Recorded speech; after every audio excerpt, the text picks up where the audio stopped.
Howdy, y'all. How we doing? I'm Zesty Queso, and we're back with another RS3 Leagues 2 Equilibrium Daily Reveal. Today is August 4th, and we have got 3 new relics. Naragi Edict. I'm thinking maybe just gonna guess at what these are. Potentially a combat relic, I don't know. Antiquarian, guessing a archaeology relic because I can see the symbol, and antiquarians are people that collect old valuable objects. And then production master, if that's the same as it has been before, it's permanent boost to all your production skills plus some benefits. But let's see what their video has.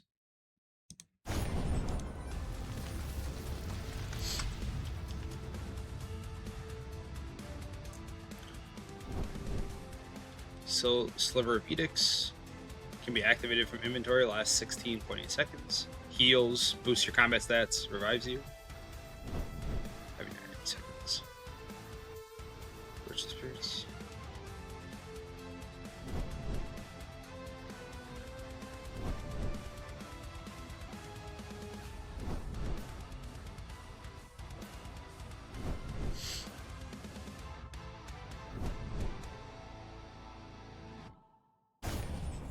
Okay. It's always hard to follow what's going on in that video because it's quite fast, but we'll go down and break down all of them individually. We got the Naragi Edict. Grants you the Sliver of Edicts. The Sliver can be activated from your inventory for 16.8 seconds. When activated, heals 10,000 life points 4 times. Every 7 ticks. Boosts your combat stats to 255. If I remember last league, there was something that also boosted your stats, but boosted stats in RS3 don't matter as much for your damage, if I remember correctly. There was something like this in old school once, and it was like super strong. But I want to say that that sounds better than it actually is, but maybe I'm wrong. Revives you if you die. Okay, you could brute force some insta kill mechanics. I think should revive you from insta kills even. You'd have to save it for when you know that's coming if you don't want to do the mechanic correctly. Sliver has a cooldown of 1.5 minutes. Okay, kind of long. Additionally, the sliver can be placed in your pocket slot and offers 300 armor. That's pretty good. In a second here, we'll go look. I want to say it's equal to like a rune plate body, so not the biggest, but it grants life bonus and 15 prayer bonus. I'm assuming this is gonna be a tier 7 combat relic. I can tell you right now, I'm probably not taking it. All right, let's go check quick for y'all. How much is 300 armor? What's a rune plate body? I have for, well, that's not what I wanted. These should be the same, but I'm just gonna go to regular rune plate body just to make sure. Let's do +3. This has 53 armor. Okay, maybe it's more than I thought. What about a primal plate body? That's gonna, we'll be able to compare to like late game then that way. That can't be right, right? Just 90 armor? Oh, armor tier is 90. Okay, primal plate body +5 gives 565. So I'm guessing it's like a Bane plate body or something. A little bit extra armor. Not terrible for that Ceradomin 1 blessing. Antiquarian. All archaeology relics are available to use after completing the archaeology tutorial. All of them are available to use. All relics. Oh. So you just get all relic powers? That's very nice. Archaeology materials are automatically sent to the material storage or to the bank if it's full. Monolith provides 1,000 monolith energy, so you'll be able to like basically pick whatever relics you want. Archaeology Journal acts as a free soil screener. That's really nice. You should unlock it pretty quick anyway this league, but the soil screener that is, but this way you get it from the start. Fixate is available straight away. No longer has a cap to casting. That's very nice. If you don't know, the Fixate spell, it allows you to pick what artifact you're getting from the spot. So say like the very first area has the Venator dagger, Venator bow. Typically it'd be a 50-50 shot at getting either one. That spell makes it so that you cast it on the spot you're digging, and you get to pick which one you get. Archaeology lore pages are 20% more common. And remember, we have some of these buffs. I think they were passives on the relic tiers. So you get even more pages. Receive 10 times as many chronotes from handing in collections. This overwrites the passive 5x. Okay. That previous lore page 1 is addition. This overwrites, so you won't get 50 times chronotes, so you'll get 10 times. Whereas everybody else will be getting 5. Restoring an artifact costs half as many materials. That's very nice. If you've done archaeology on an Iron Man, you would know that you're always lacking materials for the artifacts that you dig up. Ancient caskets are received when completing an archaeology collection. Okay, that's nice. Not even the Tetra Compass. We're just getting the casket. Ancient caskets are what you get from completing a Tetra Compass, which is typically 4 parts. And you have to dig those up, put them together, and that's kind of like a little clue scroll. But we'll just get caskets from collections. And there's some... that means you could like farm early collections for that. Yeah. Immediately reach 100% focus when you receive an artifact or lore page. That's nice. You'll be at like 100% focus most of the time, which will just mean that you'll get artifacts that much quicker. Divine geodes can be found while excavating and contain archaeology materials. That's very nice.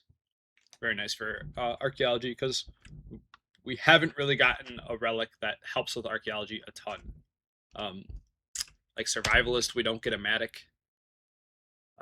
Endless Harvest, you don't... that doesn't really do anything for you either in archaeology, because when you get an artifact, you have to hit spacebar, because it brings up a chat box. So that'll be nice to boost up archaeology quicker. Production Master grants the Brooch of the Spirits. Various production activities have their items processed at once. We'll go look at the JMod comments in the Leagues Discord. They'll probably specify what activities. I'm assuming it'll be like when you're making potions, they'll all be made at the same time. Cut an inventory of gems in 1 tick, so and so on. Any processing that you do in your inventory, fletching, crafting, herb lore. Whenever wearing your brooch, you can spawn Saren Spirits, Divine Blessings, Catalyst of Alteration, and Manifested Knowledge. Okay. The Brooch of Spirits supplies infinite exquisite urns. Little bit of a nice XP boost. I want to say it's like a 15%, 20% XP boost maybe. Urns are usually pretty good, and this way you don't have to make them. While wearing your brooch, you will gain portable skilling station benefits even when not using one. For the most part, this means like material saving. Portable crafter makes it so you sometimes save D-hides. Sometimes you make an extra product in some skills, like herb lore, you'll make an extra potion or something like that. Where applicable, masterwork items now take 1 action to complete. Okay, that's very nice if we're talking like melee. There's a lot of... I haven't made the other steps, the other masterworks. I've only made melee before, and that's a long process because it'll be like 100 different actions of sitting at the anvil for 20 seconds. So that would speed it up a lot. Granted, masterwork is going to be pretty hard to get in this league, as you're going to have to like kind of search out the regions that let you get everything that you need. With melee being probably the easiest one to come by, because it's just bars. +6 boost to construction, cooking, crafting, herb lore, fletching, and smithing. I'm going to go ahead and say that's not that important. Skills are going to be pretty quick. This will allow you to do things a little bit earlier than you normally would, but nothing too crazy there. Solid relic, depending on what it's up against. I probably won't take it, but we'll see. Let's go look on the League's Discord to see if we have comments, which it looks we do. Divine Druid loot table populated based on Breezy. Okay, we have the Divine Druid loot table. Looks like all charms, herbs, and then porters and divine charges.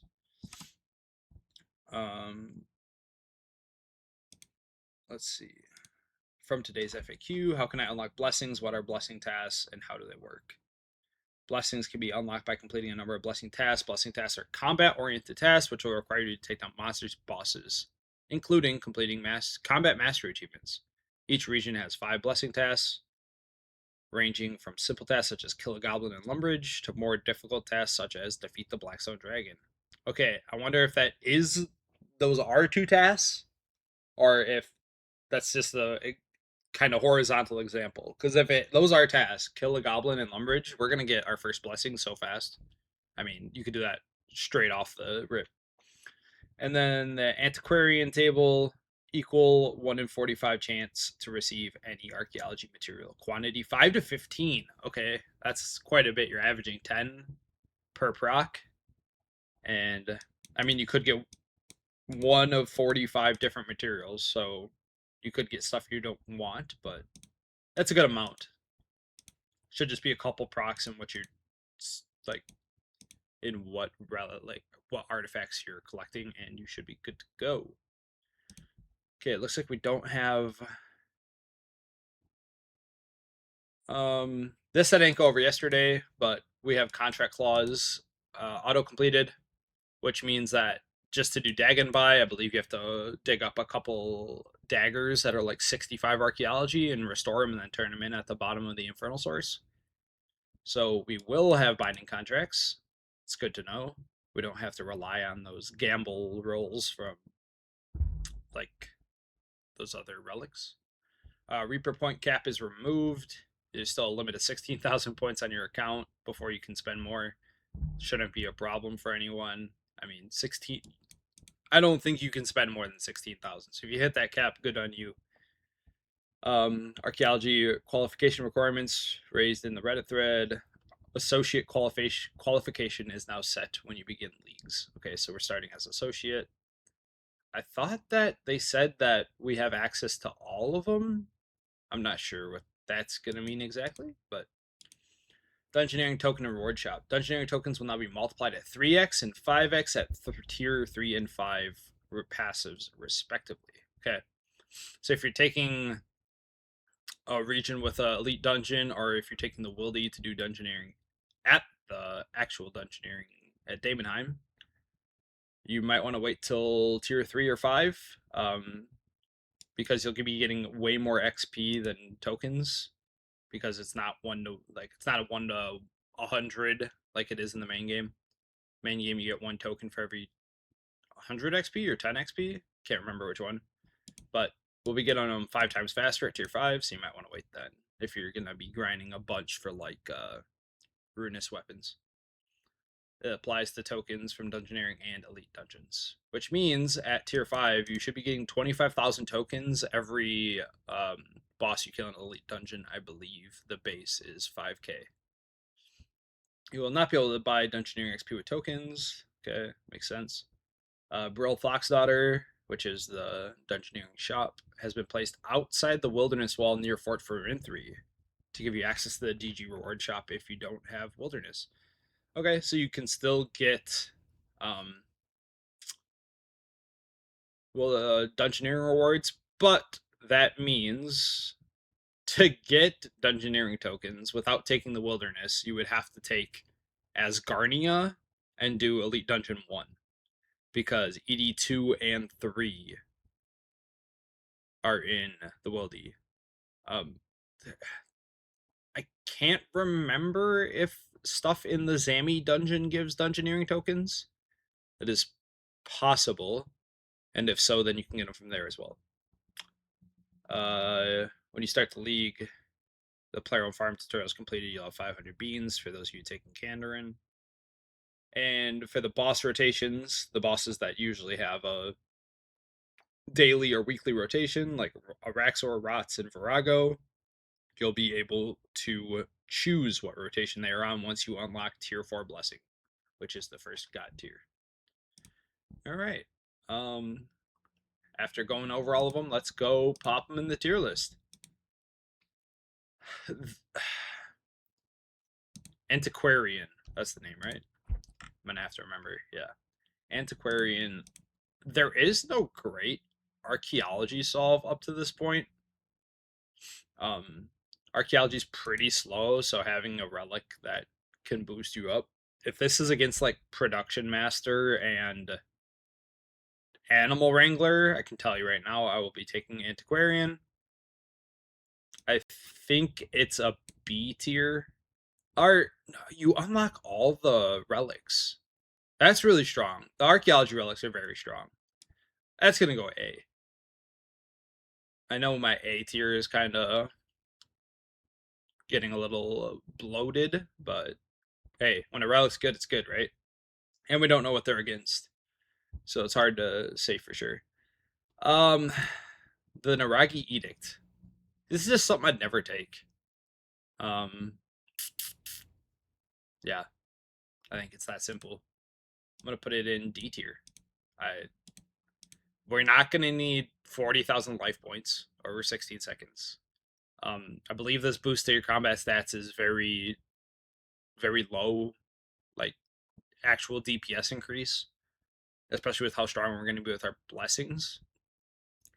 Revives you if you die. I don't think you're gonna have to worry about dying. Yeah, I don't like this one at all. These boosts aren't enough to care. Yeah. Sorry, Gothics. Your sword is the Naragi Edict is going to D tier. And then Production Master, I mean, I like relics that do something cool, something flashy. This is very much like just a workhorse. Um, it's gonna be strong. Don't get me wrong. If you take it, you're not gonna probably regret it. You never burn food. I don't know if I read that before. I don't think I did, but that's nice. Like I said, you're basically gonna be getting like a 20% XP boost. Let me check for you quick. Exquisite Urn. Cooking Urn. Let's see. Fully filled. 2,800. Usually it says like what the percentage. I'm not positive. I think it's usually like a 10 to 20% XP increase. So it'll be kind of nice. That being said, boring to me. Don't really care about it. It's going to go right there. So I think a couple stinkers in this reveal, personally, and then a really good archaeology solve. And having, I mean, one of the biggest things is the very first thing on here. All relics are available after completing the tutorial. And I can't remember what the max and monolith energy is in the main game. I think it's like, let's see. So 650 is the limit. With 1,000, we'll be able to make some pretty crazy relic combos. Like right away, you'll be able to get Berserker's Fury up to a 5% damage increase based on your life points. Conservation of energy, when you use the alt, you retain 10% adrenaline. Maybe heightened senses increases your max adrenaline by 10%. Persistent rage is a very useful early one. Generate adrenaline outside of combat could be very useful for starting fights with max adrenaline and whatnot. And then there's all sorts of ones. There's a ton. So I think that is a very strong relic. That being said, comment down below which of these three is your favorite. I know they're not going to be in the same tier, but honestly, I think Antiquarian's better than Naragi Edict. That's my take. Let me know which one's your favorite. Let me know if I missed anything.